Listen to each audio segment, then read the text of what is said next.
தியானமூலம் குருர்மூர்த்தி பூஜாமூலம் குருத்பதம் மந்திரமூலம் குருர்வாக்கியம் மோட்சமூலம் குரு கிருபா.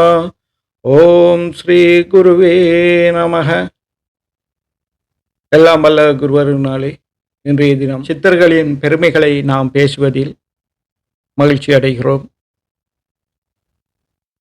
சித்தர்கள் என்றாலே வாழுங்காலத்திலும் அவர்கள் சமாதியான பின்பும் தங்களது ஆற்றல்களை, தங்களது ஆசீர்வாதங்களை மக்களுக்கு வழங்கிக் கொண்டே இருப்பார்கள்.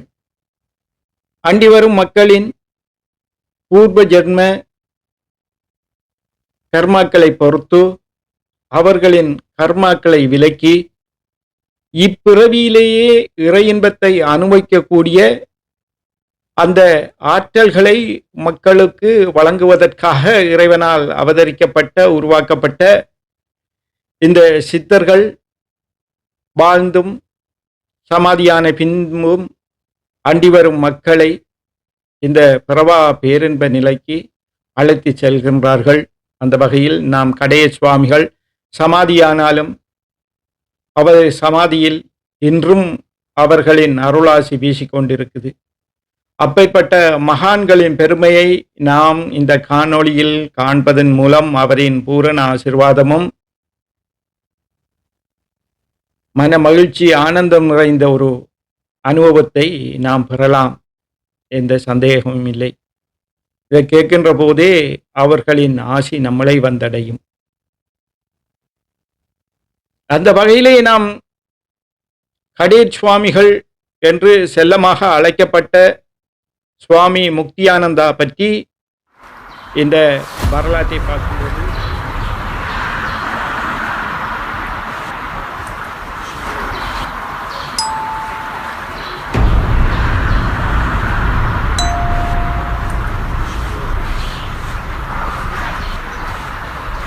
அவரது குரு பாரம்பரியம், அதாவது மகான்கள் ஒவ்வொரு குரு வழியிலேயே வந்திருப்பார்கள். அந்த வகையில் அவரின் பாரம்பரியத்தை நாம் பார்ப்போமானால், இவர் சங்கராச்சாரியார் மடத்திலிருந்து உருவாகி வந்தவராக கருதப்படுகிறது. மைசூர் மாவட்டத்தில் சிருங்கேரி எனும் இடத்தில் சங்கராச்சாரியார் மடத்தில் 32வது தலைவராக இருந்த சுவாமி நரசிம்ம பாரதி இவர்களே சுவாமி முக்தியானந்தாவின் குருவாவார்.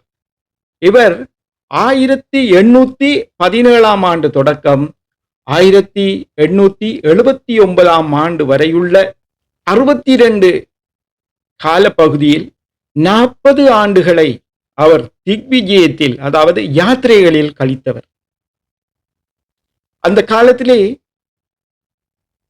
மத மாற்றங்கள், போர்த்துகேயர், ஒல்லாந்தர், ஆங்கிலேயர் ஆண்ட காலத்தில் இந்து சமயம் பல இன்னல்களுக்கு முகம் கொடுத்து அது அழிவுற்ற நிலையில் இருக்கின்ற சமயத்தில் இவர்களெல்லாம் ஒரு ஆன்மீக மறுமலர்ச்சியை ஏற்படுத்தினாங்க.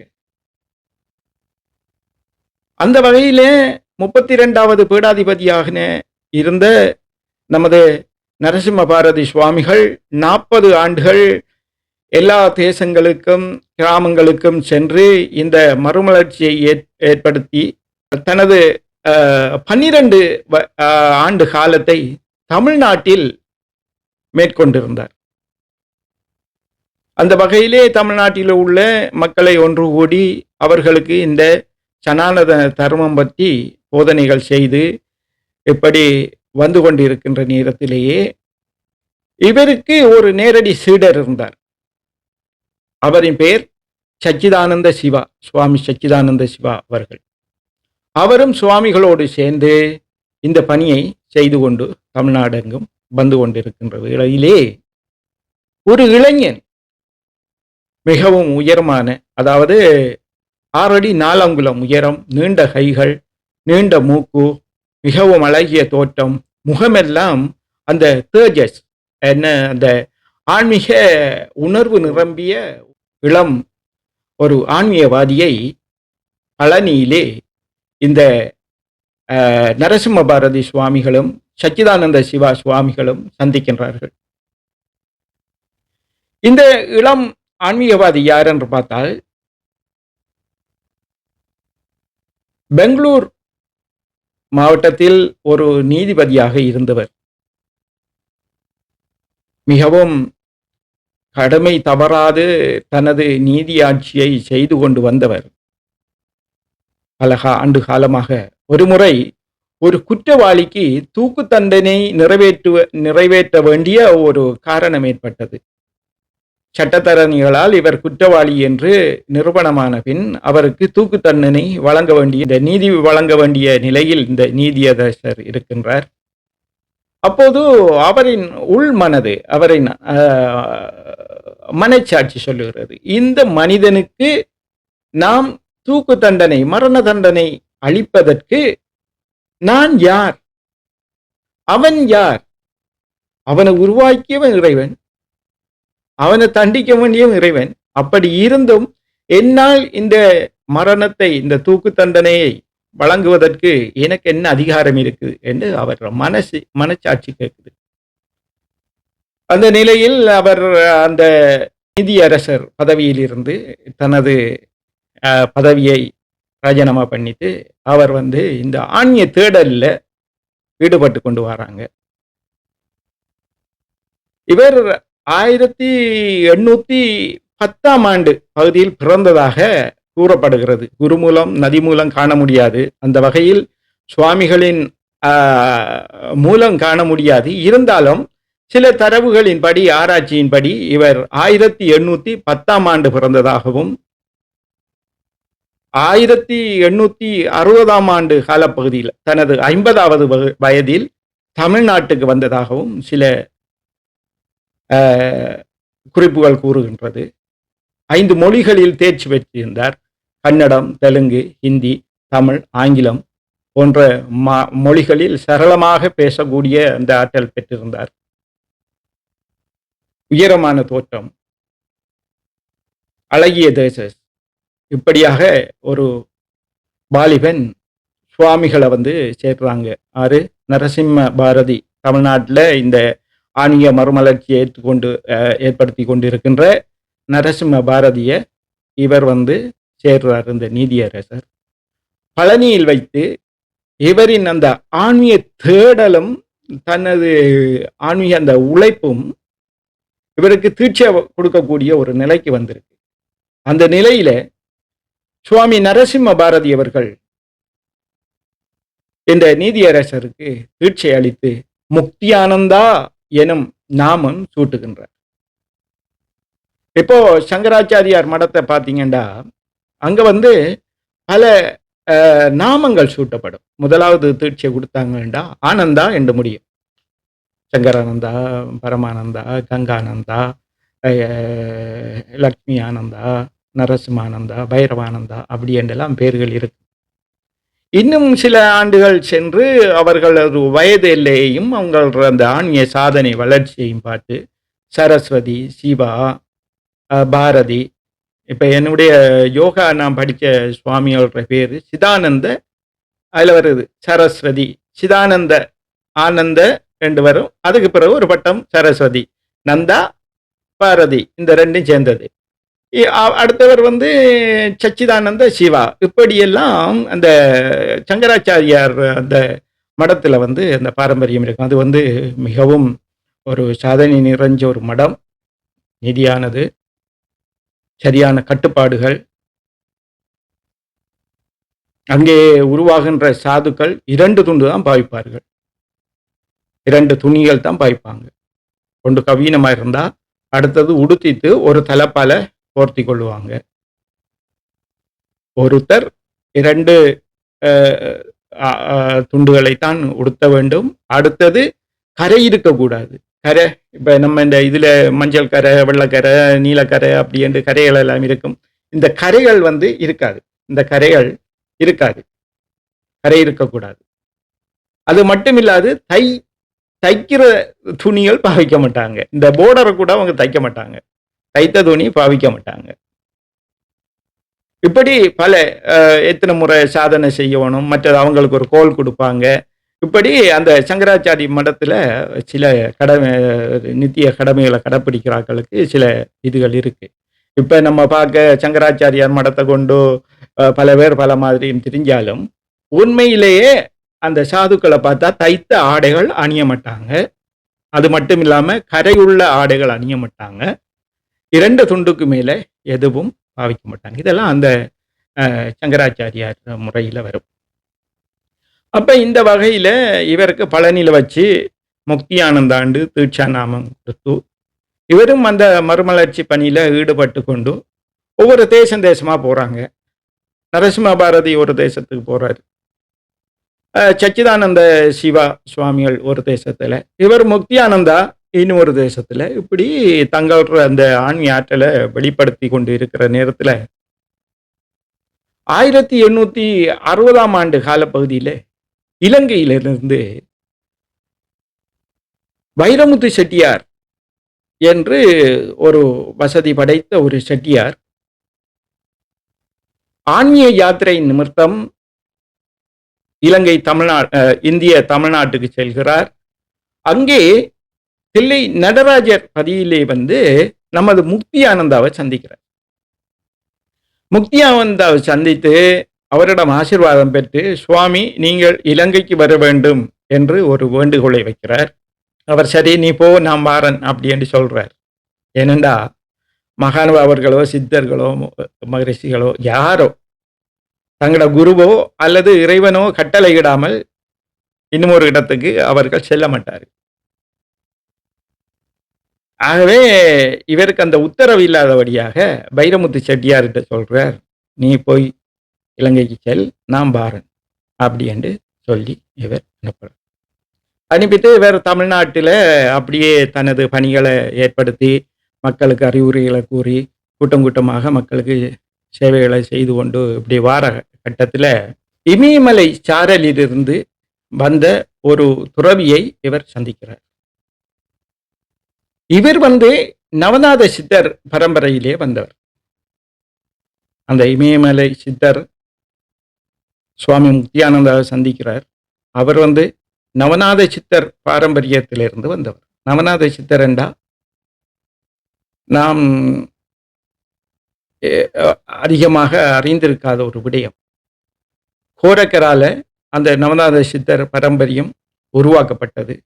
அதிலே கோரக்நாதர், அநாதிநாதர், கடேந்திரநாதர், மச்சேந்திரநாதர், மதங்கநாதர், பகுலிநாதர், ஆதிநாதர், சதோகநாதர், சத்யநாதர் இப்படியாக 9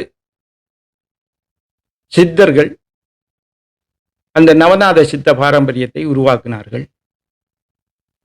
இதிலே வந்த ஒரு சித்தர் தான் சுவாமி முக்தி ஆனந்தாவை தமிழ்நாட்டில் சந்தித்து, இனி இந்தியாவில் உனது பணி போதும், நீ இலங்கைக்கு சென்று இலங்கையிலே உனது பணியை இதிலிருந்து தொடரலாம் அப்படி என்று உத்தரவு கொடுக்கிறார். அதை ஏற்று அவரின் தீட்சியை பெற்று அவர் வந்து இலங்கைக்கு வராரு முக்தியானந்த சுவாமிகள். அவர்களெல்லாம் அட்டமா சித்தியும் பெற்றிருந்தாங்க. அவர்களுக்கெல்லாம் நம்மளுக்கு அவர் வரலாறுல சொல்லப்படுறது நாகப்பட்டினத்திலிருந்து ஊர்காவத்துறையில் வந்து இறங்கினார் என்று சொல்லப்படுறது. அந்த நேரம் கட்டுப்படகுகள் இருந்து, ஆனா அவங்களுக்கெல்லாம் காத்திலே பறக்கக்கூடிய சக்தியை பெற்றிருந்தாங்க. ரஹிமா எனும் சக்தியை பயன்படுத்தி அவங்க காத்திலே பறந்து வருவாங்க, கடலுக்கு மேல நடந்து வருவாங்க. அப்படி சக்தியெல்லாம் பெற்றிருந்தாங்க. அந்த வகையிலே அவர் வந்து யாழ்ப்பாணம் தீபேக பகுதியிலே மண்டதீவிலே நன்னியார் என்று ஒரு அன்பர், அவர் வந்து கொஞ்சம் வசதி படைத்தவர். அவர் என்ன செய்கிறாருண்டா, சுவாமியாளர் அந்த தோற்றத்தை பார்த்துட்டு இவர் உண்மையான சாது என்பதை உணர்றாரு. உணர்ந்து தங்கள இல்லத்துக்கு பக்கத்திலேயே அவருக்கு ஒரு அந்த நேரத்தில் களிமண் வீடு தானே ஒரு குடியில் அமைத்து அதில் வாழ்றதுக்கு அவர் வந்து அந்த ஒழுங்குகளை செய்து கொடுக்குறார். நன்னியர் அப்படி என்று அவருக்கு பேர். அங்கே இருந்து சுவாமியால் தன் கடமைகளை மேற்கொண்டு அந்த தீப பகுதியில் உள்ள மக்களுக்கு தனது அரும்பணியை செய்து கொண்டு வராரு. பின்னர் தன்னை அங் இந்தியாவில் இருக்கும்போது தில்லையிலே வைத்து இலங்கைக்கு அழைத்த வைரமுத்து செட்டியார் நல்லூரிலே வாழ்கிறார். சுவாமிகள் அவரின் விலாசமோ அல்லது அவர் இருக்கும் இடமோ கேட்டதில்லை. ஆனால் சுவாமியர் கடை சுவாமிகள் முக்தியானந்தா என்று நாம் சொல்ற கடை சுவாமிகள் வைரமுத்து செட்டியார் வீட்டுக்கு போறார் நல்லூருக்கு. அங்கே போய் அங்கே வைரமுத்து செட்டியாரின் அம்மையாரிடம் மனைவியிடம் தனக்கு உணவு படைக்குமாறு உணவு தருமாறு கேட்கிறாரு. கேட்டோடனே அம்மையார் உடனே அந்த நேரம் சாதுக்களுக்கு மிச்ச மரியாதை கொடுப்பாங்க. உடனே அவங்க வந்து அதை ஒரு வரமாக எடுத்து தான் சமைச்சு சாப்பாடு இலையில பரிமாறுறதுக்கு இருக்கிற நேரத்தில் சுவாமியை சொல்றாங்க, பக்கத்தில் இன்னும் ஒரு இலையை போடும், அதுலேயும் உணவு பரிமாறு அப்படின்ட்டு. அப்போ இந்த அம்மையாருக்கு அது பெரிய குழப்பமாக இருந்தாலும் சரி சித்தர் சொல்கிறாரு இப்படி எதுவும் இருக்கும் அப்படின்றதுக்காக அவங்க என்ன செய்கிறாங்கண்டா உடனே பக்கத்தில் இன்னொரு இலையை போட்டு 2 இலைக்கும் உணவு பரிமாறுற நேரத்தில் வைரமுத்து செட்டியார் தனது தொழில் நிமித்தமாக கடமையை முடித்து கொண்டு வீட்டுக்கு வர வீட்டுக்கு வந்து 2 பேரும் உணவு இருந்துறாங்க. வைரமுத்து செட்டியாருக்கு மிகவும் ஒரு மகிழ்ச்சியாக ஒரு ஆனந்தமாக அவருக்கு வரமாக கருதுகிறார். இப்பேற்பட்ட மகான் நமது வீட்டில் வந்து அந்த அன்னத்தை ஏற்றுக்கொண்டது. அதன் பின் சுவாமிகளோடு சேர்ந்து வைரமுத்து செட்டியாரும் இந்த ஆன்மீக பணியில் ஈடுபட்டு கொண்டு இருக்காங்க. அங்கே வந்து கந்தர் மடத்தில் ஒரு அன்னதான மடத்தை நிறுவுறாரு வைரமுத்து செட்டியார்.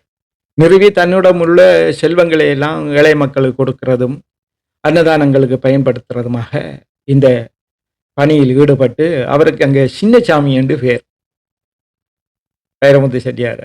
அப்போ சரி சின்னசாமியை இந்த மடத்திலிருந்து தன்னை பணியை செய்ய சொல்லி பணித்து விட்டு சுவாமிகள் தனது பணியை தொடர்கிறார்.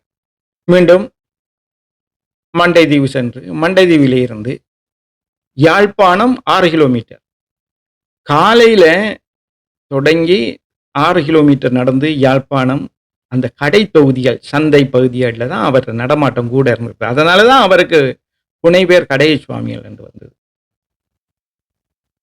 இப்போ மக்கள் வந்து ஒரு பேர் தெரியாத ஒரு சித்தரை ஒரு புனை பேர் வச்சு அழைப்பாங்க.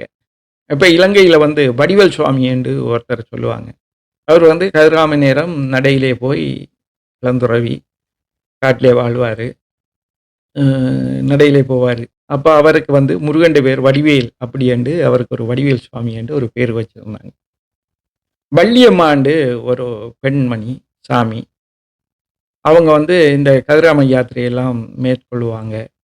அவங்களுக்கு வள்ளியம்மாண்டு பேர். சடைய சுவாமிகள் குடைச்சாமிகள் அவங்க அந்த தோற்றத்தை வச்சு அவங்களோட செயற்பாடை வச்சு ஒரு புனை பேர் வைப்பாங்க. இப்போ மூக்குப்பொடி ஓடுறோடியா மூக்குப்பொடி சாமி, மாயுமா இங்கே நிற்பாங்க, நாளைக்கு எங்கேயோ நிற்பாங்க, அப்படி மாறி நிற்பாங்க. அவங்களுக்கு மாயுமாண்டு பேர். இன்னும் அழுக்கு மூட்டை கொண்ட தோளில் போட்டுட்டு அப்படி நடந்து தெரிவார். கசவனம்பட்டு அழுக்கு மூட்டை சுவாமிகள் அவருக்கு பேர். ஒரு கானுக்கு மேலே குந்தி திருப்பார், அவருக்கு அழுக்கடை சாமி அப்படி அவருக்கு பேர். இப்படி மக்கள் ஒவ்வொரு பேரை உருவாக்குறாங்க. அந்த வகையில் இவருக்கும் இந்த கடை தெருவில் நடமாடி தெரிஞ்சபடியாக கடை சுவாமிகள் பேர். இப்போ முக்தியானந்தா என்ற பேர் மாதிரி கடை சுவாமிகள் என்றதான் எல்லாருக்கும் விளங்கும். அந்த அளவுக்கு அவர் வந்து அந்த கடை தெருவிலேயே நடமாடி தீர்கிறார். எப்படி மண்டதீவிலிருந்து 6 கிலோமீட்டர் நடந்து போய் திரும்ப அவர் வந்து உபதேசங்கள் பண்ணுவார் மக்களுக்கு.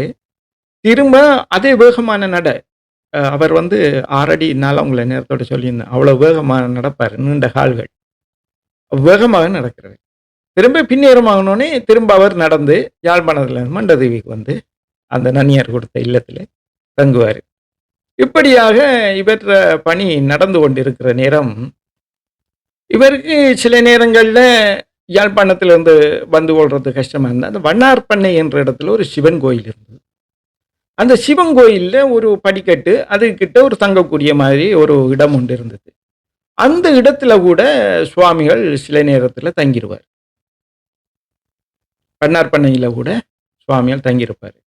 இல்லையா மண்டதீவுக்கு வருவார், அப்படி இல்லையாண்டா யாழ்ப்பாணத்தில் ஒரு மரத்தடியில் தங்குவார். அது அவருக்கு சிரமமாக இருந்தால் என்னென்னா மக்கள் குறைஞ்ச இடத்துக்காக அவர் வந்து அமைதியான ஒரு இடத்த தேடி அவருக்கு ஒரு கட்டுப்பாடு இல்ல. அவர்ற பாட்டுக்கு இப்படி நிமித்தம் வாழ்ந்து கொண்டு வராரு. அப்போ இவர் வந்து இந்த கடை தெருவுகள்ல போகக்குள்ள, இந்த கடையில இன்றைக்கு போய் யாசகம் பண்ணி யாசகம் பண்ணி அவர் கேட்க மாட்டார். அந்த கடையில போய் நின்றா சாப்பாடு குடுப்பாங்க, அல்லது செலவு காசு குடுப்பாங்க. ஏதாவது என்னவா குடுத்தா அத பெற்றுக்கொள்வாரு. அவர் வந்து இந்த நவநாத சித்தர் பரம்பரையில இருந்தபடியா, சிலாக்கள் மாமிசத்த குடுத்தாலும் அதையும் சாப்பிடுவாரு. மதுவ குடுத்தாலும் சாப்பிடுவாரு. அவருக்கு அது வந்து மாமிசமோ, மதுவாகவே தெரியறதில்ல. தனக்கு உடலுக்கு தேவையான ஒரு ஆகாரமா தான் இருக்கு. அந்த அளவுக்கு ஒரு முக்தி நிலைய எட்டுன ஒரு பெரிய மகான், பெரிய மகான். அப்படி அந்த மகான் அந்த தெரு வீதிகள்ல நடந்து அந்த கடைகளுக்கு முன்னுக்கு இருந்தா, இந்த சுவாமிகள் நம்மட கடைக்கு வந்துர மாட்டாரா? அப்படின்னு இந்த முதலாளிமார்லாம் எதிர்பார்த்துட்டு இருப்பாங்க. நம்மட கடையில வந்து எதையாவது ஒரு பழத்த சரி எடுத்து சாப்பிட்டுருவாரா? அப்படி ஒரு பெரிய ஆசீர்வாதத்துக்காக காத்துட்டு இருப்பாங்க. அப்படி சில கடை முதலாளிகள் அவர எதிர்பார்த்து இருக்கிற இடத்துல ஒரு கடையில போய் கல்லாப்பெட்டிய திறந்து அதுக்குள்ள சில்லறை காசு எடுப்பாரு. அந்த மகான் தொடுறாரேன்னு அது ஒரு பெரிய பாக்கியமாக எடுத்து அந்த மக்கள் அத தடை செய்ய மாட்டாங்க. அந்த சில்லறை அள்ளி எடுத்தாரண்டா, பிள்ளைகள் விளையாடுற இடத்தால அத காசு கிழிக்க கிழிக்க ஓடுறது. பிள்ளைகள் இவர பின்னால கலைச்சு கொண்டு போனோனே ஒரு காசு காசா போட்டு போட்டு போறது. இப்படி பிள்ளைகளோடயும் விளையாடுவாரு. அந்த பக்கத்துல உள்ள மக்களுக்கெல்லாம் இவர பார்த்தா ஒரு மகிழ்ச்சியும், ஒரு ஆனந்தமா இருக்கு. மக்கள் எல்லாம் இன்னும் அவர உபதேசத்த கேட்டு, கேட்டு, கேட்டு, கேட்டு அவர பின்தொடர்றதுக்கு ஆரம்பிக்கிறாங்க. இப்படி வாழ்ந்து வரும் காலத்திலே இவர் ஒரு ரோட்டால போய் கொண்டு இருந்திருக்காரு. அந்த இடத்துல ஒரு பூனை ஒன்று செத்து கிடக்கு. அதாண்டு மக்கள் தாக்கல. அடுத்த நாள் சுவாமி அந்த இடத்தால போறாரு. பூனை ஊதி போய் கிடக்குதே செத்து.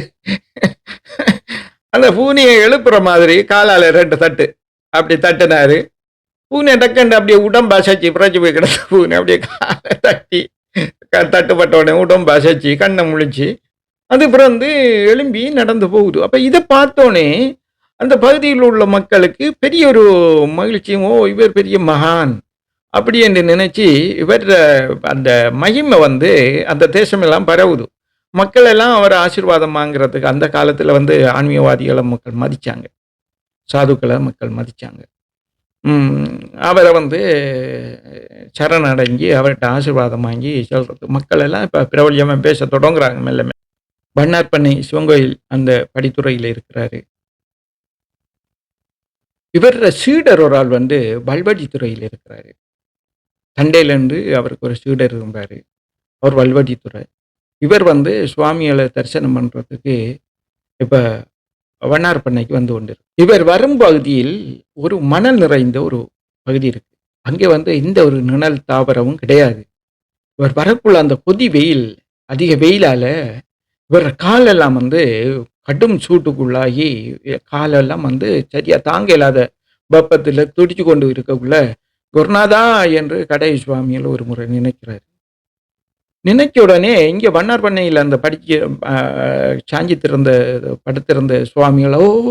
என்னது கால் எரியுது, கால் எரியுது. என்னது காலு கூட புடியுங்க, கூட புடியுங்கன்ட்டு" பெரிய அந்தரப்பட்டு கொண்டு பக்கத்துல இருக்காங்களா, தண்ட பாதத்துக்கு, கடை சுவாமிகளோட பாதத்துக்கு குடைய பிடிக்க சொல்றாரு. குடைய பிடிச்சிட்டு இருக்கிற நேரம், இந்த தண்டேல் அவர் வந்து சேர்றாரு. வந்து பார்க்குறாரு, சுவாமிகளோட காலெல்லாம் கொப்பளிச்சிருக்கு. அவருக்கு சுட்ட சூட்ட இவர் இங்க இருந்து தாங்கி அப்படி செய்தாரு. இந்த மகிமையெல்லாம் உணர்ந்து, அவர் சுவாமிகளோட இருந்து, இதெல்லாம் வந்து ஊரெங்கும் மக்கள் படிப்படியாக பேசத் தொடங்குறாங்க. இன்னும் இன்னும் மக்களுக்கு அங்க கடை சுவாமிகளோட அந்த ஆசீர்வாதத்த பெறணும்ன்ற அந்த தாகம் ஏற்படுது. சுவாமிகளுக்கு சில கடைகள்ல போனா சுருட்டு குடுப்பாங்க. அப்போ சுவாமிகள் சுருட்டு 10 இப்ப அந்த நவநாத சித்தர் பாரம்பரியத்துல இதெல்லாம் வந்து அவங்களுக்கு தடை இல்ல. அவர் வந்து சுருட்டு பத்திட்டு அந்த எச்சில் வரும் தானே, அந்த எச்சில் துப்புற நேரத்துல யாருலயாவது படுமாண்டா, அவங்கள உடல்ல இருந்த வருத்தங்கள், தோஷங்கள் எல்லாம் நீங்கிரும். அவர் எப்ப சுருட்டு குடிச்சு துப்புவாருன்னு பார்த்துட்டு இருந்த அவர் துப்புற நேரம் வந்து ஓடி போய் உடம்ப குடுப்பாங்களாம். அது பெரிய ஒரு மருந்தா மாறும். இது உண்மை இது. இந்த கதை எங்க குருத்தவர் வந்து ஒரு முறை சொல்லியிருந்தாரு. அப்போ இது சொல்லியிருந்தாரு. மற்றது இந்த ராமகிருஷ்ண பரமஹம்சர் ஒருக்கா வந்து வாந்தி எடுக்கிறாரு. வாந்தி எடுக்கிற நேரம் அத வந்து விவேகானந்தர் கையில தாங்குறாரு நரேந்திரர். அப்போ நரேந்திரா இத வந்து கால்படாத இடத்துல ஊத்து அப்படின்னு அந்த வாந்திய கையில எடுத்து தாங்கி வச்சிருக்காரு. அப்ப நரேந்திரா இத கால்படாத இடத்துல ஊத்து அப்படின்னு சொன்னோனே, இவர் பார்த்தாரு கால்படாத இடம் என்ன இருக்கு? வயித்துக்குள்ள அனுப்பிட்டா சரியாண்டு. அதே வாந்திய ராமகிருஷ்ணன் எடுத்த வாந்திய அப்படியே எடுத்து விழுங்கிட்டாரு. அதுபோல கடைய சுவாமிகளும் துப்புனா, அந்த துப்புல படுறதுக்கு தங்கள் எடுக்கிறதுக்கு அவதிப்பட்டு இத எண்ணுவாங்களாம். அப்படி இருந்தாங்க. இதெல்லாம் எனக்கு ஞாபகம் இருக்கு. என்னடா அவங்க துப்புறாங்கண்டா, அவங்க நம்ம நினைக்கிற மாரி எச்சில துப்புறல்ல. அவங்களுக்கு இந்த பீனியல் பிளான்ட்ன்னு சொல்லுவாங்க இல்லையா? அந்த நம்ம மூளையிலிருந்து ஒரு சுரப்பு சுரக்கும். ஞான சுரப்பு. அது வந்து இந்த நாசில வந்து தங்கியிருக்கு. தங்கிட்டு இருந்தா இவங்க என்ன செய்வாங்கன்னா, அத எடுத்து பருகுவாங்க. அவங்களே எடுத்து செய்வாங்க அந்த உடல் இதுக்காக. சிலர் என்ன செய்வாங்கன்னா, அது மக்களுக்கு குடுக்கோணும் அப்படின்னு என்ன செய்வாங்கன்னா, அத எடுத்து உமிழ்ந்து துப்புவாங்க. அதுபோல ஒரு முறை இது உண்மை. குருதேவர் அப்படி எடுத்து ஒரு கட்டி அப்படியே துப்புனாரு. அத உடனே நான் அப்படியே கையால அப்படியே மண்ணோட எடுத்து என்ற வாயில போட்டு நான் அத விழுங்கினேன். குருதேவர் அப்படி கண்ணால பார்த்தாரு. அவருக்கு தெரியும். இவன் வந்து இவன் விடமாட்டான்னு தெரியும். அதுக்காக அவர் எனக்கு அப்படி ஒரு ஆசீர்வாதம் தந்தாரு. அது நம்மோட உடல்ல போய் ஏற்படுத்திது பாருங்க மாற்றங்கள். அப்படி இதெல்லாம் வந்து அனுபவ ரீதியா நம்ம அனுபவிக்கணும். குருவ பிடிக்கிறோம்டா நம்ம லேஸ்ல போய் அவர் உபதேசத்த கேட்டுட்டு இருந்து, அவருக்கு முன்னால இருந்து நம்ம ஆசீர்வாதத்த எடுக்கலாம்ன்னு நினைக்கிறதெல்லாம் ஒரு அ உண்மையான இது இல்ல. குருவ பிடிக்கிறதுக்கு நம்ம கணக்க நிறைய அ முறைகள் இருக்கு. அப்படி கடைய சுவாமிகளோட சீடர்கள் வந்து அவர் எச்சில் நம்மள்ல படாதா அப்படி என்று இந்த சுத்தி திரிவாங்களாம். எப்படி ஒரு அற்புதம். அடுத்ததாக இன்னொரு அற்புதம். சந்தையா பண்டிதர். அவரும் சுவாமிகளோட இந்தியாவுல அவர சந்திச்சிருக்காரு. இலங்கையிலயும் இவர் வந்து தரண்டோனே, இவருக்கு பின்னால அவர் போவாரு. அவர் வந்து தேங்காய் எண்ணெய் செக்கு வச்சு அந்த தொழில் செய்துட்டு இருந்தாரு. அப்ப தொழில் வந்து கொஞ்சம் தடுமாறித்து. கொஞ்சம் வீழ்ச்சி நிலைக்கு போயிட்டு. அப்ப இவர் அதிக நேரத்த வந்து சுவாமிகளோடயே தங்குவாரு. அப்ப சுவாமிகளுக்கு ஒரு 10, 15 பேர் கூட்டமாயிட்டாங்க. அப்ப அதோட இவரும் ஒரு இப்படியா இருப்பாரு. அப்ப அந்த நேரத்துல சுவாமியார் சொன்னாரு, "தந்தையா, நாளைக்கு பகல் மதிய உணவுக்கு நான் உங்களோட வீட்டுக்கு வருவோம். நம்ம பரிவாரங்களோட" அப்படின்னோனே. இவரும் "சரி சுவாமி வாங்க" அப்படின்னு சொல்லிட்டாரு. அப்போ இவர் தொழில் நிமித்தம் இவர் பையில இருந்த காசு வந்து சிறிய அளவு தான். அத மனைவிட்ட குடுத்து சொன்னாராண்டு, "சுவாமி இன்றைக்கு சொன்னவரு என்ன, நாளைக்கு மதியம் பகலுக்கு சாப்பாடு வருவாராம். இத வச்சு ஏதாவது நம்மளால முடிஞ்சத செய்து குடுப்போம்" அப்படின்ட்டு ஒரு சிறிய தொகை பணத்த குடுக்குறாரு. குடுக்குற நேரத்துல அம்மையார் பார்க்குறாவோ, இவ்வளவு காலம் அவக்கு தெரியாதா? எவ்வளவு செலவு வருமெண்டு. தங்களோட குடும்பத்துக்கு இவ்வளவு வேண்டா 4 பேருக்கு. அவங்க 4 பேர். 2 பிள்ளைகள், கணவன், மனைவி 4 பேர். இவ்வளவு செலவாகும். அப்ப இவங்களும் பாராண்டா, ஒரு 10 பேர பார்த்தாலும் 14 பேருக்கு சமைக்கணும். இந்த பணம் பத்தாது. அப்படின்ட்டு சாமி அறையில போய் இறைவன வேண்டிட்டு, தந்த தாலி கொடிய மாங்கல்யம் அதை கழட்டி கையில எடுத்துட்டு, இவங்க கடைக்கு போறாங்க. கடைக்கு போற நேரத்துல பக்கத்துல இருந்த கடையிலேயே அத அடகு வச்சு, அதிலிருந்து பணத்த எடுத்து, அவ வந்து அன்றைக்கு தேவையான சாமான்கள் எல்லாம் வாங்கிட்டு வந்து, சமையல் நடக்குது. சமையல் முடிஞ்சதும் கேட்டுக்கு கதவடிக்கு சுவாமிகள் வர்றாங்க. அப்ப மகன் இவங்க இருவரும் அ சேர்ந்து 4 பேருமாக போய் சுவாமிகளுக்கு ஆரத்தி எடுத்து உள்ள வரவேற்கிறாங்க. பாருங்க எவ்வளவு மகிழ்ச்சியா, ஒரு சந்தோஷமாக ஒரு சாதுவ அழைச்சு வர்றாங்க. அழைச்சு வந்து உணவு பரிமாறுறாங்க. இவங்க எல்லாரும் சாப்பிட்டு கொண்டிருக்காங்க. சாப்பிட்டு இப்ப நம்ம கூட குறைய சமைச்சிட்டோமோ அல்லது காணாதோ அப்படி இவங்க கணக்கா சாப்பிட்டு சுவாமியால் இலைய மடிக்கிறாங்க. உணவு எல்லாம் தீர்ந்து இதுக்கு மேல கேட்டா அங்க இல்ல. அந்த அளவுக்கு எல்லாருமா திருப்தியா சாப்பிட்டாங்க. இதெல்லாம் வந்து ஒரு சோதனை. அவங்களோட மனநிலை எப்படி இருக்குன்றது. அப்ப இவங்க சாப்பிட்டது சந்தோஷம். இன்றைக்கு வெப்பம் குறைவு அப்படி என்று காலநிலைகளையும் பற்றி கதைச்சுட்டு சுவாமிகள் போயிட்டாங்க. போயிட்டு அடுத்த காலையில வாராரு. காலையில கடை சுவாமிகள் இந்த கந்தையா பண்டிதர் கந்தையா ஆ முதலாளியிட வீட்ட வந்து அந்த அம்மையார்ட்ட கேட்கிறாரு, "வீட்ல இருக்கிற ஏதும் இரும்பு பொருட்கள் இருந்தா எடுத்து வாங்க" அப்படின்னு சொல்றாரு. இவருக்கு ஒண்ணுமே விளங்கையில. கத்திய குடுக்கலாமா? கோடாலிய குடுக்கலாமா? சுவாமிட்ட. அப்ப என்ன செய்றது? அப்படியே தோட்டத்தில பார்த்தாவோ, தேங்காய் உரிக்கிறதுக்கு ஒரு அளவாங்கு நாட்டி இருந்தது. அந்த அளவாங்க புடிச்சு இழுத்து புடுங்கிட்டு வந்தாங்க. கடப்பாரைன்னு சொல்லுவோம் இல்லையா? அத புடுங்கிட்டு வந்தாங்க. வந்த நேரத்தில சுவாமிகள் சொன்னாங்க, "இந்த அளவாங்கில இருக்கிற கரலெல்லாம் தேய்ச்சு கழுவிடண்டு." அப்ப அவ வந்து மண்ணுல ஊத்தி இருந்தது தானே, கரல் கொஞ்சம் பிடிச்சு தான் இருக்கும். அப்ப அதெல்லாம் தேய்ச்சு கழுவி, சுவாமிகள்ட்ட கொண்டு குடுத்தோனே, இவர் என்ன செய்தாருண்டா, தன்ட எச்சில எடுத்து பாருங்க ரசவாத வித்த எப்படி செய்றாருன்னு. அந்த எச்சில எடுத்து, அந்த அளவாங்கெல்லாம் தடவிட்டு, "இந்தா இத கொண்டு ஓரத்துல துணியால சுத்தி வை" ஏன்டா இப்படி குடுத்தாரு.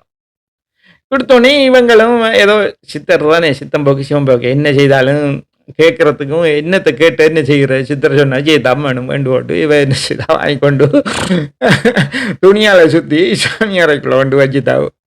வச்சோனே இனி கந்தையா முதலாளி அவர் வந்து அவரும் ஒரு அ எ ஒரு ஆன்மீகவாதி தான், ஒரு பக்தன் தான். ஆண்டு வேலை முடிஞ்சு வந்து சாப்பிட்டு தூங்கிட்டாரு. அ தூங்கி காலையில எழும்புனதும் அப்ப அம்மையார் சொன்னாவு, மனைவி சொன்னாவு, "நேத்து கடைய சுவாமிகள் வீட்ல வந்தாரு. ஆ இரும்பு துண்டு ஒண்ண கேட்டாரு. என்னட்ட ஒண்ணும் இருக்காது. நம்ம அள வாங்கத்தான் குடுத்தான். கழுவி கொண்டு போய் சாமி அறைக்குள்ள வைக்க சொல்லியிருக்காரு. ஒண்ணு வச்சிருக்கேன்னு." அப்படின்னு சொன்னோனே, "அப்படியா? எடு பாப்போம்." என்று போட்டு அங்க போய் பார்த்து திறந்தா, எல்லாம் தங்கமா மாறி போயிருக்கு. அந்த கடப்பாரையே தங்கமா மாறிட்டு. அப்ப இது உண்மையான தங்கமோ என்னவோ தெரியாதே. அப்படியாண்டா இதுல ஒரு துண்ட எடுத்து கொண்டு போய் நகைக்கடைக்காரர்கள்ட்ட கேட்டா, "ஓ! அது உண்மையான தங்கம் தான்." அதுக்கு பிறகு அவர் அத வந்து விற்பனை செய்து, அதில வந்து தன்ட தொழிலை விருத்தி செய்து, பிள்ளைகளுக்கெல்லாம் நல்வாழ்க்கை அமைச்சு குடுத்து, மீதிய ஆன்மீக பணிக்கே செலவழிச்சாங்க. இப்ப உள்ள ஆட்களுக்கு அப்படி ஒரு மகானுக்கு உணவு குடுக்குறதுக்கு மனசும் வராது. அப்படி குடுத்தாலும், அவர் ஏதாவது அற்புதத்தை செய்தா, தங்களையே பாவிச்சுக் கொள்வாங்க. தான தர்மங்கள் செய்ய மாட்டாங்க. வீட்ட கட்டுவாங்க, வாகனத்த எடுத்துவாங்க, அப்படியே ஓடிருவாங்க. அதுவும் போதாம அ இன்னும் திரும்ப இன்னும் கிடக்க இரும்பெல்லாம் கொண்டு தங்கமாக பார்ப்போம் என்ன. சரி, இது அப்படி இருந்தது. அப்படியே நிறைய அற்புதங்கள் நடக்குது. மக்கள் இதெல்லாம் வந்து தெரிய வருது. பின்னும் பின்னும் அவர தேடி மக்கள் கூட்டம் வந்து கொண்டிருக்கு. அடுத்து இன்னும் ஒரு அற்புதம். ஒரு முறை ஒரு மீனவர் வீட்ட மழை அடிச்சு பெய்யுது. ஊரங்கும் மழை, காத்தும் மழையுமா இருக்கு. அவர் ஒரு மீனவ ஒரு அன்பற்ற வீட்ட சுவாமி போறாங்க மலைக்குள்ள. போய் வாசல்ல கிடந்த சபல ஒண்ட எடுத்து போட்டு, அதுக்கு மேல ஏறிட்டு இருந்து, ஒரு கட்டைய ஒண்ட எடுத்து போட்டு, அந்த கட்டைக்கு மேல ஏறிட்டு இருந்து, தன்ட கையால இந்த சவல் வலிப்போம் இல்லையா? சவல் அந்த உண்ணி உண்ணி சவல் வலிப்போம் தோணியில இருந்து. அதுபோல இவர் வந்து இந்த சவல் வலிச்சு கொண்டே இருக்காரு. அப்ப இந்த அம்மாவுக்கு விளங்கையில என்னடாப்பா அந்த மலைக்குள்ள வாசல்ல இருந்து தோன்றாரு. இந்த சவல் வலிச்சு இந்த தோணி ஓட்டுற மாரி செய்றாரு. இப்ப வீட்டுக்காரர் இவர் வந்தாருண்டா, இப்ப நம்மளுக்கு ம் என்ன வாசல்லாம் வந்து பேசுவாரே. மடுவ தோன்றாரு சுவாமி கடந்து என்று இவருக்கு கொஞ்சம் பயமா இருக்கு. "சுவாமி ஏன் மலைக்குள்ள இருந்து செய்றீங்க? விடுங்க சுவாமி. அவர் இப்ப வார நேரமாகுது." அவ ஏன்னு அத காதுல இம்மாங்கல இவர் இருந்து வலிச்சு கொண்டே இருக்காரு. வலிச்சு கொண்டே இருந்தோனே இந்த காத்து மழையும் ஓயிற நேரம் இவர் வந்து சரி அந்த இருட்டிலே விட்டுட்டு அவர் எழும்பிட்டு போயிட்டாரு. போனோனே, இப்ப இந்த நேரம் சூறாவளி அடிக்குதுன்டா ரேடியோவுல சொல்லும். இப்ப ஃபோன் இல்லாத காலம், அந்த காலம். அப்போ தகவல்கள் தெரியாது. அந்த காலத்துல. ரேடியோ எல்லாம் இல்ல. அப்ப சூறாவளி வரப்போகுதுன்றது தெரியாம இவங்க கடலுக்கு போயிட்டாங்க. கடலுக்கு போனா, அதுல உள்ள பாதைகள், தோணிகள் எல்லாம் வந்து காத்து அடிச்சுட்டு போகுது ஒரு பக்கத்துக்கு. அடிச்சுட்டு போனோனே, அதில ஒரு அன்பர் என்ன செய்றாருன்னா, இந்த மீனவர் வந்து சுவாமிகள நினைக்கிறாரு. "சுவாமி என்ன காப்பாத்து" அப்படின்னு அங்க நினைச்சோனே, அந்த பாய்மரம் அவர உடைஞ்சு அவர்ல அடிச்சுது. அந்த தோணிலேருந்து பாய்மர கப்பல் தானே அந்த நேரம். அது உடைஞ்சு இவர்ல அடிச்சோனே இவர் மயங்கிட்டாரு. மயங்குற நேரத்தில சுவாமிகள் அந்த தோணிய வலிக்கிறாரு அங்கனே. அவர் வந்து தோணிய வலிச்சு கொண்டு பாருங்க அந்த சூறாவளியில இருந்து மீட்டு வந்து கரைக்கு கொண்டு விட்டுது. அவரு கரைக்கு விட்டோனே அவரு விட்டுட்டு போயிட்டாரு. அப்பேற்பட்ட ஒரு அற்புதங்கள செய்தார். பிறகு இவர் இங்க வீட்டுக்கு வந்தோனே மனைவி சொன்னாவு, "இந்த வாசல்ல என்ன கிண்டி கிடக்குன்னோனே, இப்படி வந்து அ கடைய சுவாமி வந்து தோண்டினாருண்டு." அப்ப அவரு விளக்கத்த சொன்னாரு. "நான் இப்படி மயங்கி கொண்டு விழுந்த நேரம் சுவாமிகள் தான் என்ன வந்து கரைக்கு மட்டும் தோணியில கொண்டு விட்டவரு." அப்படின்னு. அதுக்கு பிறகு தான் அவங்களுக்கு தெரிஞ்சுது அந்த சுவாமியோட மகிமை. இப்படி ஊரங்கம் சுவாமிகள பத்தி பேசத் தொடங்குறாங்க. சில விசமிகள் அ விளையாட்டுத்தனமாகவும் பகுதியாக அவர சோதிக்கத் தொடங்குறாங்க. அப்போ இந்த இளைஞர்கள் என்ன செய்தாங்கன்னா, ஒரு முறை இவர் இப்படி ஆட்கள்லாம் இதுன்றாங்க, இவர் சாராயம் குடிக்கிறவர் தானே அப்படின்ட்டு இவங்க சாராயத்த வந்து குடிக்கிறதுக்கு ஒரு ஒரு ஒரு பானம் மாதிரி, குடிபானம் மாதிரி குடுக்குறாங்க. சுவாமிகள் அத வாங்கி படாருன்னு குடிச்சிடுறாரு. குடிச்சிட்டு இவர் வரியில விழுந்தாருன்னா, நம்ம இவர ஊருக்குள்ள இதன்னெல்லாம் வந்து எங்க போனாலும் அப்படித்தானே சித்தர்மாருக்கு பின்னால ஒரு கூட்டம் அந்த அலமோதாது என்னன்னா, அந்த சித்தர்களோட பெருமைய மேலும் பெருமைப்படுத்துறதுக்கு. அப்ப அவர வந்து சாராயத்த குடுத்தோனே, இவரு இவங்கள்ட்டயும் வாங்கி குடிச்சிட்டு போய் கடைகள்ல இன்னும் அங்கேயும் இருந்து கொஞ்சம் கொஞ்சமா வாங்கி வாங்கி குடிச்சு குடிச்சு போறாரு. இவங்க பின்னால இவர் விழுவாரு. நம்ம இவர இத நோண்டுமென்ட்டு இவங்க பின்னால போய் கொண்டிருக்காங்க. போயிட்டு இருக்கக்குள்ள இந்த கொல்லம்பட்டறை இருக்கு இல்லையா? இரும்பு உருக்கி, பித்தள இதுகளெல்லாம் உருக்கி உருவங்கள் செய்து செய்ற அந்த கடை. அங்க போறாங்க. அங்க போனோனே, இந்த உருவங்கள் செய்யறதுக்காக தேன் மெழுகு இருக்கு தானே! தேன் மெழுகு, தேன் கூர்ற அந்த இது மெழுகு. இத வந்து உருக்குறாங்க. உருக்குனோனே போன சாமி படாரண்டு அந்த பானைய தூக்கி அங்க வந்து இந்த தேன் மெழுகு கொதிச்சு கொண்டு இருக்கு. அப்ப இவர் என்ன செய்றாரு, போன போக்குல இந்த பானைய தூக்கி படபடன்னு குடிச்சுட்டாரு. குடிச்சோனே இவனுங்க பார்த்தானே, அட இந்த மெழுக குடிக்கிறவருக்கு சாராயம் என்ன செய்ய வேண்டும்? பயந்து அவங்கள் வந்து தங்கள தவற உணர்ந்து அந்த இடத்திலே நின்று விழுந்து கும்பிட்டு ஓடிட்டாங்க. அப்படியும் சில அற்புதங்கள் காட்டியிருக்காரு. இன்னும் ஒரு அற்புதம் என்னன்னா, ஒரு சந்தையில வந்து இந்த பெண்கள் என்ன செய்யறேன்டா, சங்கட ஒருத்தர் போய் அங்க முதலாளியோட பேசிட்டு இருக்கக்குள்ள, இன்னும் ஒரு ஆள் என்ன செய்யறேன்னா, இந்த சாமான்கள களவு செய்றது. எடுத்துக்கொண்டு வேறொரு இடத்துல அத விற்பனை செய்ற மலிவான விலைக்கு. இப்படி இது நடந்து கொண்டு வருது. சுவாமிகளும் அந்த கடை தெருவுல இத பார்த்து பார்த்து இருந்தாரு. ஒரு நாள் இவருக்கு வந்து இவரும் அந்த கடையில நிக்கிற நேரத்துல, இப்படி களவு நடக்கக்குள்ள ஒரு பொம்பளைய ஒரு அம்மாவ வந்து வீசி அடிச்சுட்டாரு. அடிச்சோனே அதே நேரம் பார்த்து அந்த இடத்தால ஒரு காவல்துறை, ஒரு போலீஸ் போயிருக்காரு. இவரு பொம்பளைய அடிக்கண்டு குத்தஞ்சாட்டி இவர தூக்கிக்கொண்டு மறியல்ல ஜெயில்ல ஜெயில்ல போட்டோனே இவர் என்ன செய்யறாருண்டா, கொஞ்ச நேரம் ஜெயிலுக்குள்ள இருப்பாரு. பிறகு பார்த்தா வெளியில வந்து மரத்தடியில படுத்திருப்பாரு. அங்க ஜெயில் பூட்டி இருக்கும். வேற எப்படி வர்றாருன்னு தெரியும். மரத்தடியில அப்ப படுத்திருக்காருன்ட்டு இவங்க போய் அதிகாரிய கூட்டிட்டு வருவாங்க. பெரிய மேல் அதிகாரிய கூட்டிட்டு வந்து இவர் மரத்துக்குள்ள படுக்காரு அப்படின்னுதாங்க. மரத்தடியில போய் பார்த்தாங்க. மரத்தடியில ஆள காணையில திரும்ப பார்த்தாங்க கூட்டுக்குள்ள கிடப்பாரு. இப்படி விளையாட்டு காட்டி கொண்டு இருந்தோடனே இவங்க பார்த்தாங்க இவர் விரும்பினா விடுத்து போகலாம் தானே, இவரை நம்ம அடக்கி வச்சு என்ன செய்யற, இவர் தவறு செய்ததா. பிறகுதான் விசாரிக்கிறாங்க. பார்த்தோன்னே இந்த கடையில இவங்க கொள்ளதான் அடிக்கிறாங்க. அவையில இருந்து அவங்க வந்து இப்படி இவரை நம்ம இப்படி செய்யக்கூடாது, அவர் பெரிய மகான் அவரை பிறகு விடுதலை செய்தாங்க. எப்படியும் ஒரு அற்புதம் நடந்தது. இன்னும் ஒரு அற்புதம் என்னண்டா, தீபாவளி நேரம் ஒரு உடுப்பு கடைக்கு முன்னால சுவாமி போய் நின்றுருக்காங்க. நின்ற நேரத்துல அந்த உடுப்பு கடை முதலாளி என்ன செய்தார், நல்ல விலை உயர்ந்த ஒரு பொன்னாடையை ஒன்று எடுத்துக்கொண்டு வந்து இவருக்கு போர்த்தி கொஞ்சம் காசும் கொடுத்தாரு. இவர் போட்டின ஐயோட பக்கத்தால போன ஒரு பிச்சைக்காரனுக்கு தடாருன்னு அந்த ஆளுக்கு அந்த பொன்னாடையை போர்த்தி கையில இருந்த காசையும் கொடுத்தாரு. கொடுத்தோடனே கடை முதலாளி கேட்டாரு, சுவாமி நீ எங்கிட்ட கேட்டிருந்தா நாங்கள் தந்திருப்போம் தானே, நீங்க எப்படி கொடுத்தது, நாங்கள் உங்களுக்கு இருந்ததுன்னு. அவர் சொன்னாரா, இல்லை இல்லை, இவர் வந்து நேபாளில் ஒரு அரசனா மன்னனா இருந்தவர், இந்த பிறவில வந்து பிச்சை எடுக்கிறாரு, அதுக்காகத்தான் நான் அவரை கௌரவிச்சது அப்படி என்று சொன்னாராம். பாருங்க, அவர் ஒரு திரிகால ஞானி. என்ன ஒரு அரசன் நேபாளில் இருந்திருக்கான், அவன் வந்து அடுத்த பிறவில இந்த பிச்சைக்காரனா இருக்கான்ன்றத கூட அவர் அறிஞ்சு அதுக்கு இது செய்திருக்காரு. அந்த வகையில சுவாமி ஒரு திரிகால ஞானின்றது நிறுவனமாகுது. எமகான் பெரிய சித்தர். அப்படி இப்படி வார காலத்துல இன்னும் ஒரு நேரத்துல வந்து சுவாமிகள் மனநோயாளி. இவர் வந்து வைத்தியாரமாய் தெரிகிறாரு. சில நேரம் மக்களை திட்டுறாரு, சிலரோட நல்லா இருக்காரு. இப்படி என்று இந்த சில கோமாளிகள் வந்து சுவாமிகளை போலீஸில் வந்து காவல்துறையில் வந்து அவரை கைது செய்ய சொல்லி கட்டளையிடுறாங்க. அவங்க கைது செய்து நீதிமன்றத்தில் அவரை கொண்டு போய் ஆஜர்படுத்துகிற நேரத்தில் சுவாமிகள் ஏற்கனவே நீதியரசர் இருந்தவர். அவருக்கும் சட்டங்கள் திட்டங்கள் எல்லாம் தெரியும். நீதியரசருக்கு அவர் வந்து சட்டத்தை படிப்பிக்கிறார், விளக்கம் கொடுக்குறாரு. இந்த சட்டத்தில் இப்படி இருக்கு, இந்த சட்டத்தில் இப்படி இருக்கு, இதுக்கெல்லாம் கைது செய்தா என்ன தண்டனை, அவங்க குற்றவாளி எப்படி இருக்கணும், எப்படி தண்டனை என்ற விளக்கங்கள அவர் கொடுத்தோனே இவர் பார்த்தார் நீதியரசர். இவரே பெரிய ஒரு அறிஞரா இருக்காரு. இவரே நோயாளி என்று சொல்றது. இவர் என்ன மனநோயாளி. இவர உடனே விடுதலை செய்யுங்கண்டு அப்படியே விடுதலை செய்தாங்க. அந்த அளவுக்கு அந்த நேரம் அவர் இதாண்டாரு. அவரே நீதிமன்றத்தில ஒரு இது போட்டாரு. இந்த ப பாட பாடசாலை கல்வியில வந்து இந்து சமய கலாச்சாரத்த சமய பாடங்கள சேர்க்கணும்னு சொல்லி, கடைய சுவாமிகளால தான் இந்த மறுமலர்ச்சி ஏற்பட்டது. பாடசாலைகள்லேயே இந்து சமய கல்விய கொண்டு வந்தாரு.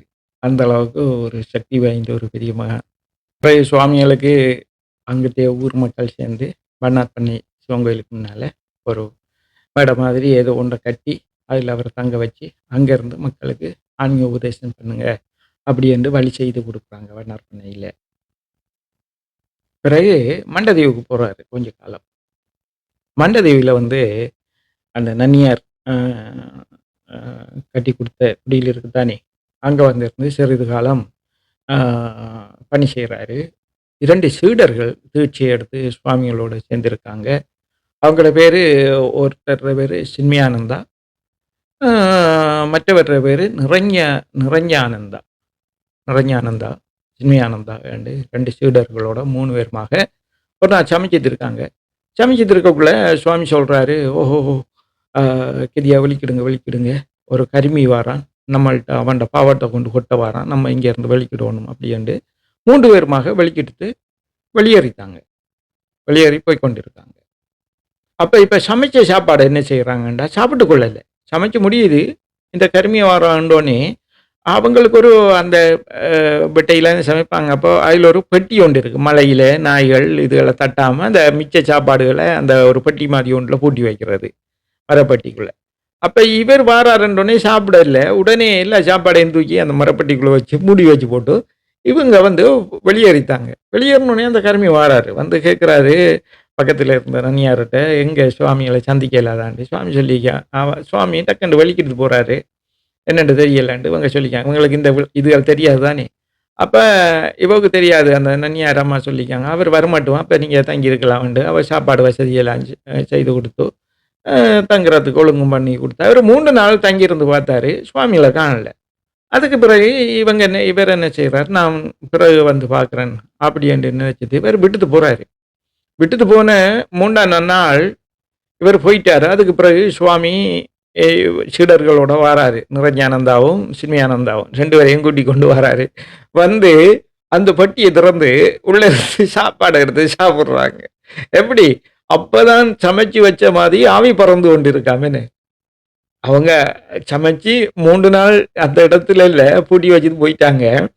இன்றைக்கு வந்து திறந்து அதை எடுத்து சாப்பிட்றாங்க. ஆவி பறக்க சாப்பிட்றாங்க. ஐயோ! இப்படியெல்லாம் அற்புதம் நடந்திருக்குன்னு. நம்மலாம் அந்த காலத்துல வாழ்றத குடுத்து வச்சிருக்கணும். நம்மளுக்கு அது அப்படியான ஒரு மகான். இப்ப சாமி முருகேசோட இருந்ததே பெரிய ஒரு பாக்கியமா நம்ம கருதுறோம். பிறகு ஒரு முறை நன்னியார் வீட்ல வந்து ஒரு பகுதியில இருந்து சுவாமி ஒரு பூஜை செய்தாராம். இவங்களுக்கு என்னன்னு தெரியாது. ஆனா பிண்ட கிரியைகள், அந்த பூணூல மாத்தி போடுறது, இடக்கையால தானம் கொடுக்கறது, இப்படியான அந்த பிண்ட கிரியைகள் அவர் செய்கிறாரு. செய்தோடனே இவங்களுக்கு ஒன்றுமே தெரியுதில்ல. சுவாமி ஏதோ பூஜை பண்றாரு. ஆனால் ஒரு சடங்கு, ஒரு பிண்டக்கிரியை செய்கிறாரு, அந்திம கிடங்கு என்ற மாதிரி இவங்க யோசித்துட்டு இருக்காங்க. வேறு முடிச்ச பிறகு வந்து சொன்னாராம், 30 நாளைக்கு நீங்கள் கோயில்களுக்கு போக வேண்டி இருக்காது அப்படி என்று சொல்லிட்டு இவர் போயிட்டாரு. போன உடனே பிறகு செய்தி வருது 2-3 நாளைக்கு பிறகு. இவங்களோட மகன், நன்னியார் மகன் வந்து தமிழ்நாட்டுக்கு யாத்திரை செஞ்சிருந்தார். அவர் வந்து சிதம்பரத்தில் வந்து சமாதி ஆயிட்டாரு, தட்டுப்படுத்தாரு, தவறிட்டாரு, இறந்துட்டாரு. அவருக்கு சுவாமிகள் பாருங்க, இவங்க ஒரு அவங்களோட அந்த பக்தி, அந்த மகன் செத்த உடனே அவருக்கு வந்து கிரியை செய்கிறதுக்கு உண்மையிலே அதை கொடுத்து வச்சிருக்கணும். அவர் வந்து கிரியை செய்து இதைத்தான் சுவாமி நம்மளுக்கு விளங்கப்படுத்திட்டு போயிருக்காருன்னு பிறகுதான் அவங்களுக்கு தெரியுது. அப்படி ஒரு அற்புதத்தை செய்தார் நன்னியார் குடும்பத்தில். அதுக்கு பிறகு அப்படியே காலப்போக்கில் இருக்கக்குள்ள செல்லப்பா சுவாமி வந்து சேர்றாரு. செல்லப்பா சுவாமிக்கு தீட்சை கொடுக்குறாரு. அவர் ஒரு இளம் துறவியாக கடை சுவாமி விசார் செல்லப்பான்னு சொல்லுவாங்க இல்லையா? அவர் நல்லூர் தேரடியில வாழ்ந்தவர்.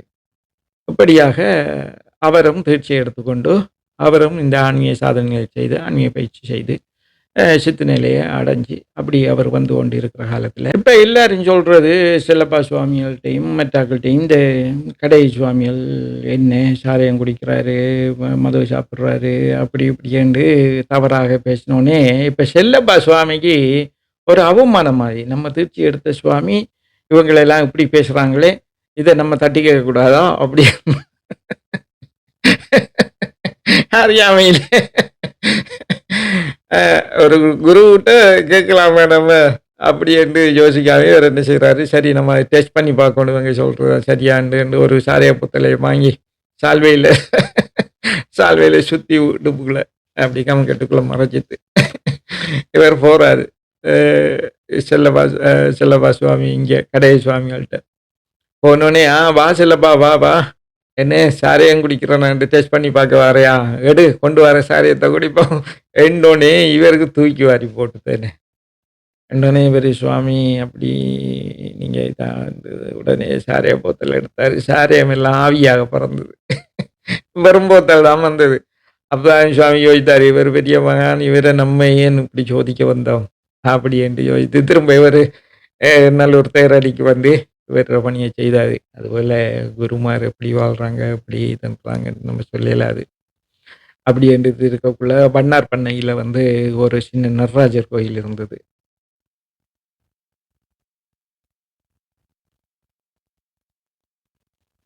அப்படி என்று வாழ்ந்து கொண்டு வாரத்துல யாழ்ப்பாணம் நீராவி என்ற ஒரு இடத்துல வந்து ஒரு நடராஜர் கோயில் இருந்தது. அந்த நீராவியில வந்து அந்த நடராஜர் கோயிலுக்கு பின்னால ஒரு இடத்துல ஒரு குடில் அமைச்சு, அங்க வந்து இவர் வந்து வாழ்ந்து கொண்டிருந்தாரு. அப்படி வாழ்ந்து கொண்டிருக்கிற நேரத்துல குழந்தைவேல் சுவாமிகள் வந்து இன்னும் ஒரு அ அன்பர் வந்து சுவாமிகள்ட்ட சீடராக இருந்து, சுவாமிகளோட இந்த தொண்டுகள செய்து வராரு. அப்ப அவர் வந்து நீராவி அந்த நடராஜ பெருமான் கோயில்ல இதுதான் தில்லையில இருக்கிற நடராஜர் அப்படி என்று அடிக்கடி சொல்லுவாராம் மக்கள்ட்ட.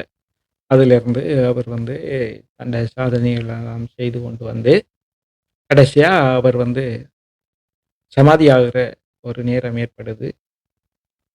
ஆயிரத்தி 1891ஆம் ஆண்டு அக்டோபர் மாதம் 13ஆம் தேதி சுவாமிகள் சமாதியாகுறாங்க. இந்த இடத்திலே சமாதி வைக்கப்பட்டு, வாரணாசி, காசியிலிருந்து ஒரு லிங்கம் எடுத்து வந்து, இந்த பகவானுக்கு சமாதி ஆலயம் அமைக்கப்படுகிறது. பிறகு இந்த படையெடுப்புகள் அந்த சமாதி தலத்த அழிச்சிடுறாங்க. அழிச்ச உடனே அது வந்து ஒரு விளையாட்டு திடல் மாதிரி அந்த இடத்துல சிறுவர்கள் வந்து விளையாடி கொண்டு இருக்கிற நேரத்துல, அந்த சிறுவர் கனவுல போய் சொல்றாரு சுவாமிகள், "இந்த இடத்துல விளையாடாதங்க. இதில நான் சமாதி நிலையில் அமர்ந்திருக்கேன்." அப்படின்ட்டு சொல்றாங்க. பிறகு அந்த சிறுவர்கள் எல்லாருமே தங்கள தந்தை, தாய் தந்தையர்ட்ட சொல்றாங்க, "இப்படி இரவு கனவுல வந்து ஒரு நீளமான மூக்கு கொண்ட ஒரு நீளமான ஒருத்தர் வந்து சொல்றாரு." அப்படின்னு.